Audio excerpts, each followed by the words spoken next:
Hello everyone, my name is David Phillips. I am a student in INFO516, and this is my PowerPoint presentation on virtual reality and a literature review of it.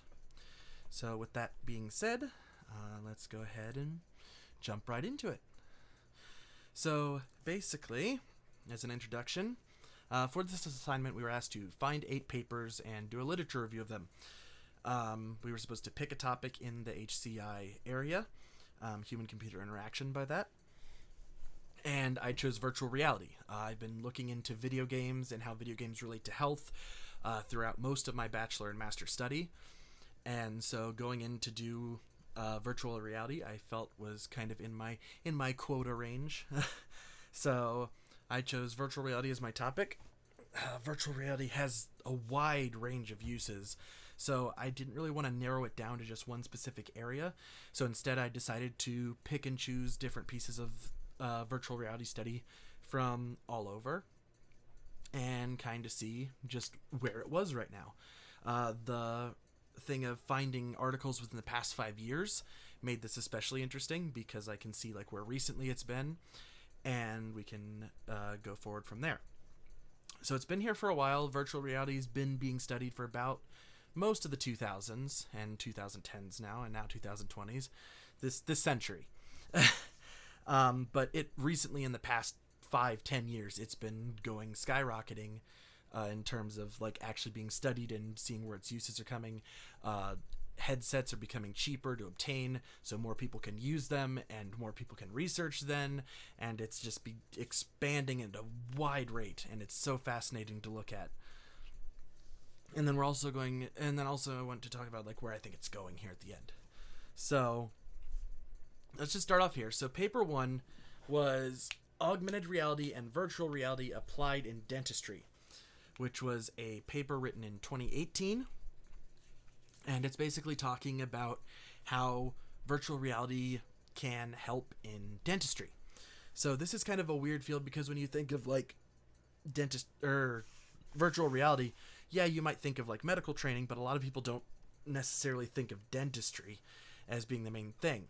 They even talk about this in the article. They talk about most people when they were think about training with virtual reality, they think about neurology or brain science or things of that nature. But it's just as important here in dentistry, because basically any field where you can have a virtual person instead of a mannequin or a physical person, to where you can still have that realism in order to be able to study and to have tests and things of that nature, is going to be beneficial, because you'll be able to have a more realistic approach on things. So this is basically just a starting point of kind of looking to see what can we do with virtual reality in dentistry. So it's still trying to expand that field.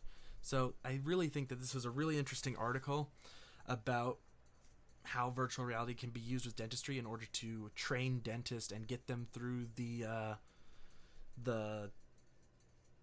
OSCE exam that comes with getting your dental license.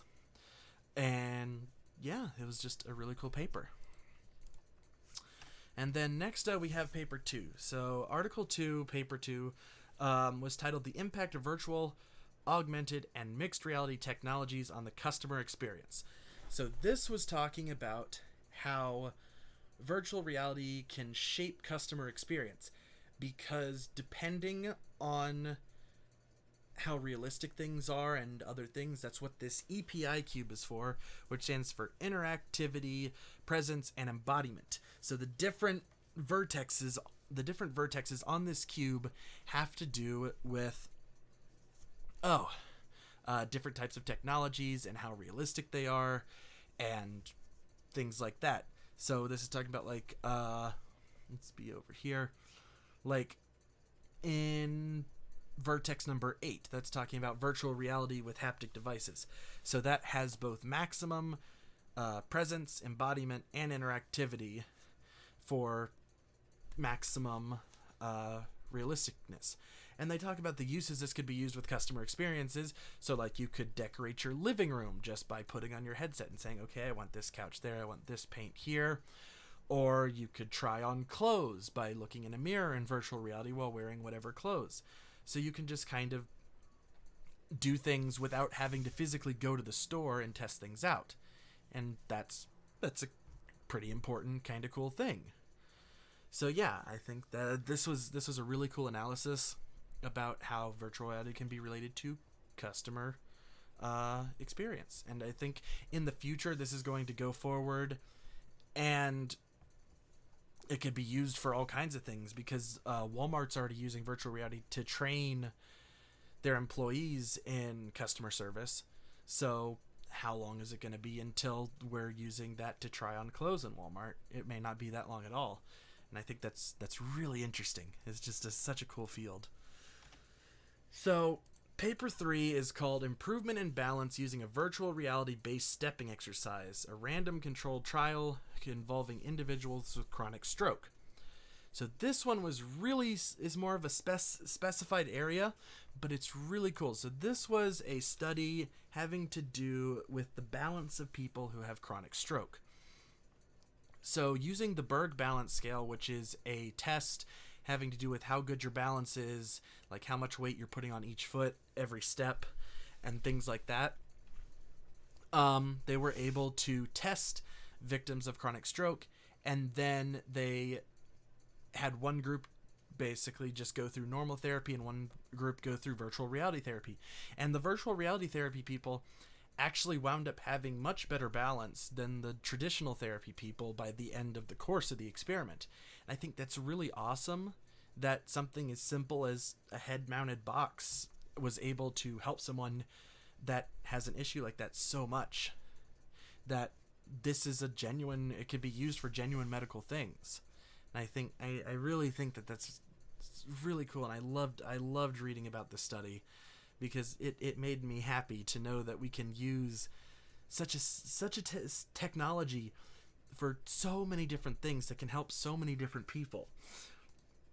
And so for the next one, Article 4, this one talks about the Virtual Reality Lab realization and appearance of virtual sound environments. So this one's talking about how sound coming to your ears is done like with perception, activity, and behavior, and it goes, and it's this loop. So anything comes out of the sound field and it loops to both your ears.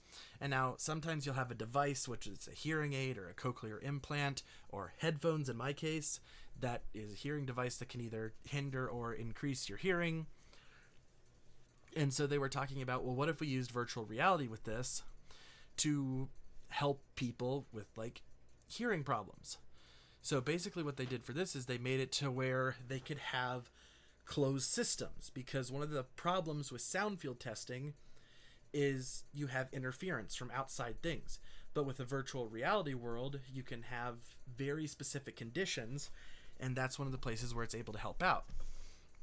And again, this is just showing the absolute wonderfulness that virtual reality is, and how they can help push forward all these different areas that we're already researching, but it takes it that one step further because we can control the environment that much further.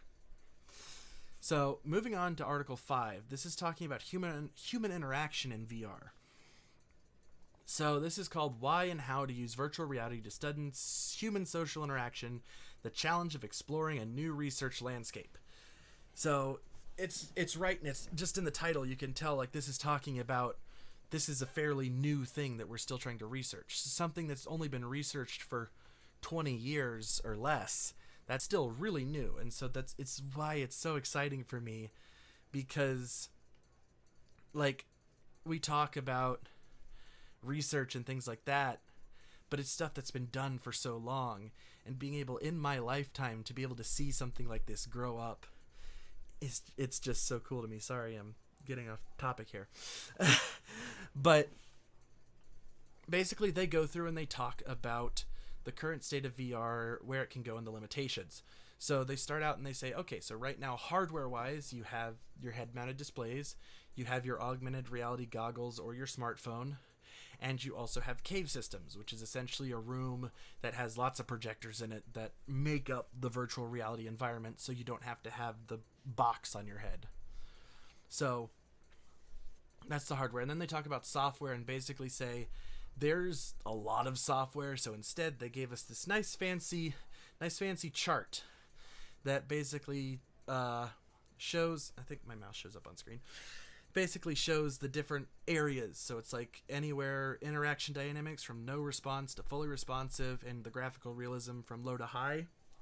And then they separate green and blue. Blue being you have a human interacting, and green there is no human. So our ideal agent up here in the corner is where we kind of want to go, but we're still kind of jumping. We're trying to go up the diagonal, and we're doing pretty well. So like we have PTSD therapy in here now that uses virtual reality, and we're trying to get as close to this as possible. But yeah, it's just, they talk about this, and then they also talk about limitations and the fact of like self-embodiment, because if you have the box on your head, sometimes that can lead to like motion sickness, or the fact you can't see your body brings stress, or smaller things like that. But they say like there really isn't huge limitations to this, unlike some other things in the past, and so that is also a positive for this. So moving on, Article 6 talks about enhancing our lives with immersive virtual reality. This is more of a broader paper, but it's very nice for beginners. I liked this one specifically because if anyone is just starting to get into virtual reality, or they're wanting to know more about it, this is a wonderful paper for it, because it kind of goes over everything. So it talks about science and education. It can be used to help train surgeons, to teach proper anatomy. You can make bodies with deformities that you can like practice medicinal stuff on. And then they talk about how it can be used for sports and training, and with like the new 3D treadmills that you can run on, we can do so much more with that now. You can do an entire exercise routine in this virtual world on somewhere on the other side of the planet. It's like combining this with the internet and other technologies is just so cool. One of the coolest ones that I thought about, they talked about in this paper, is like entertainment. So like we watch the news and we see like an event happening, like that's one thing, but it would be so much cooler if you were able to put on your headset and be able to physically go to that location. So they were talking about like we could have like a 3D camera, kind of like this is like a 360 view of the White House here. And you can physically go to these places and visit these places, and whether or not there's a news article attached to it or not, you don't have to necessarily think about that far, but you can go to all these different places. And again, it's so cool, the things that people can do with VR. I've been studying this for over a year now, and it still just blows my mind how cool some of this stuff is. So Article 7 was a shorter article. It was written by the same person that wrote the last article, but he goes over the illusions of presence, which basically says your brain kind of connects things and associates things, even if that's not necessarily what they are. So one of the examples he gives is that a cube is technically just 12 lines arranged in a certain way. But you would never think of it that way. You would think of it as a cube. And the same thing applies to virtual reality.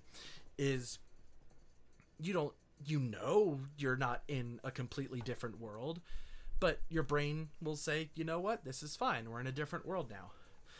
And that's another really cool thing with virtual reality is your brain physically will just accept this is my new reality. It's like here they're standing in a virtual Times Square taking a selfie photo, but they're not actually there, but I guarantee you they're still having a grand old time just as if they were in Times Square.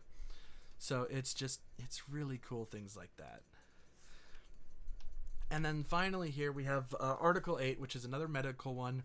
It goes over multisensory correlations and also like the illusions of limbs and using that towards pain relief. So basically they talk about how with virtual reality, and also including that illusion of presence from the last thing, of even if you say you don't even have an arm, if you have a virtual reality arm, your brain will connect the two and will give you ownership over that virtual arm. And so you can do things in the virtual world that you wouldn't be able to in real life, And so then we can take that and move it over to pain relief. So if you start doing things in virtual reality that you could never do in real life because of, let's say, really bad arthritis, then your actual real life arthritis may start getting better because you've started to do these things in virtual reality. And it's such a cool way that it essentially tricks your brain into thinking that everything is okay, even when it's not necessarily. So this is it's really cool. And so, kind of here in conclusion, basically all these papers went over the current state of VR, how it's being utilized, and it's amazing to see in the past 5 years, how far people have been trying to take this stuff and how many different places it's going. Like, virtual reality originally was just thought about for, like, video games. I remember back in, like, 2006, 2007, when the Oculus was first getting popular. People just used it to play horror games because, oh, you're in a virtual world and the big scary monster's in front of you.